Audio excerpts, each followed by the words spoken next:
এই রাষ্ট্র, এই দেশ, এই অন্তর্বর্তীকালীন সরকার, এই উপদেষ্টা মণ্ডলী, এই জনমণ্ডলী আপনাদের 3 স্তরের নিরাপত্তা, আপনাদের 3 স্তরের সতর্কতা, আপনাদের 3 স্তরের এই রাষ্ট্র ব্যবস্থাপনা আজকে ঢুকে আজকে মানুষের কাছে ধুলায় লুটিয়ে গিয়েছে। তারপর আমরা ধৈর্য ধরব, তারপর আমরা অপেক্ষা করব, তারপর লাল সবুজের পতাকা মাথায় বেঁধে ওই বুলেটের অপেক্ষায় থাকবো। আমরা বাংলাদেশকে পরাজিত হতে দেব না। কোন ষড়যন্ত্রের কাছে, কোন প্রতিবেশীর হুমকির কাছে, কোন শুটারের গুলির কাছে, কোন অর্থলগ্নিকারীর ওই ব্যবসায়ীদের কাছে বাংলাদেশ মাথা নত করে নাই, বাংলাদেশ মাথা নত করবে না। আমি অনুরোধ করব সে সমস্ত যুবকদেরকে, আমি অনুরোধ করব সকল রাজনৈতিক দলকে, আপনারা নির্বাচন করেন, ভোটে জিতেন, ক্ষমতায় যান।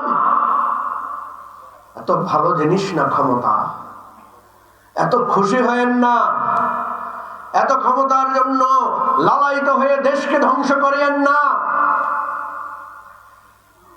আপনাদের ধর্ম, আপনাদের দেশপ্রেম, আপনাদের সমস্ত কিছুর প্রতি আমাদের শ্রদ্ধা আছে। আপনারা অনেক কষ্ট করেছেন, আপনারা অনেক ত্যাগ স্বীকার করেছেন, আপনারা অনেক জুলুমের শিকার হয়েছেন।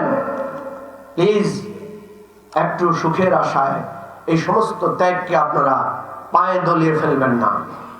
আমাদের অনুরোধ, স্বরাষ্ট্র উপদেষ্টা মহোদয়, আল্লাহর ওয়াস্তে আপনি এবার পদত্যাগ করেন। আমরা জানি আপনার পদত্যাগ কোনো সমাধান নয়। আমরা জানি পুলিশের এবং আমাদের আইন শৃঙ্খলা বাহিনীর যে মোরাল ডিক্লাইনিং হয়েছে, এটা সহসা উদ্ধার হওয়ার বিষয় নয়।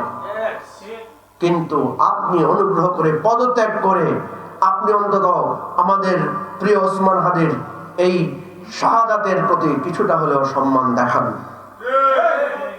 আমরা অনেক আগ থেকে বলেছি, এই সরকারের আমাদের বাহিনীগুলোর উপর কোনো নিয়ন্ত্রণ নাই। প্রধান উপদেষ্টাকে সামনাসামনি বলেছি যে নিয়ন্ত্রণ নাই, আপনার নিয়ন্ত্রণ আনেন, যেভাবে হোক আপনি এই নিয়ন্ত্রণ আনেন। নিয়ন্ত্রণ না আনলে কোনো লাভ নাই। উনি পদত্যাগ করতে চেয়েছিলেন, উনি বলেছেন যে আমার কথা তো কেউ শোনে না। আপনি এবং আপনার এই উপদেষ্টা মণ্ডলী দেশের এই পরিস্থিতি যদি পদত্যাগ করেন, আজকে এই মঞ্চ থেকে দাঁড়িয়ে বলছি, আপনি আপনার উপদেষ্টা মণ্ডলী যদি পদত্যাগ করেন, দেশ একটা ধ্বংসের দিকে যাবে।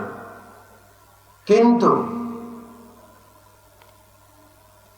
আপনি আপনার উপদেষ্টা মণ্ডলী যদি পদত্যাগ না করে পথ ধরে রাখেন এবং আগের নীতিতে চলতে থাকেন, তাহলে দেশ ধ্বংস হবে, আপনারাও ধ্বংস হবেন।